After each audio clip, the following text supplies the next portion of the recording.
আমাদের নবী হজরত মুহাম্মদ সাল্লাল্লাহু আলাইহি ওয়াসাল্লাম অনেক আগেই এমন কিছু কথা বলে গেছেন যা আজ বাস্তবে চোখের সামনে ঘটছে। নবী সাল্লাল্লাহু আলাইহি ওয়াসাল্লাম বলেছেন, এমন এক সময় আসবে যখন মানুষ নামাজ পড়বে কিন্তু নামাজ তাদের কাজে লাগবে না। আজ আমরা দেখি অনেকেই ইবাদত করছে কিন্তু চরিত্রে তার ছাপ নেই। তিনি বলেছেন, এমন সময় আসবে যখন সত্য মিথ্যা হয়ে যাবে আর মিথ্যা সত্য বলে চালানো হবে। আজ সোশ্যাল মিডিয়া খুললেই আমরা তা দেখি। কে সত্য বলছে কে মিথ্যা বলছে বোঝাই কঠিন। নবী সাল্লাল্লাহু আলাইহি ওয়াসাল্লাম আরও বলেছেন, মানুষ দুনিয়ার পেছনে ছুটবে, আখিরাতকে ভুলে যাবে।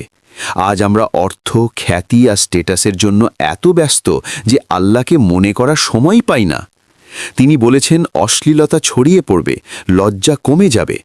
আজ যার দিকে তাকালেই বোঝা যায় এই কথাগুলো কতটা সত্য হয়ে গেছে।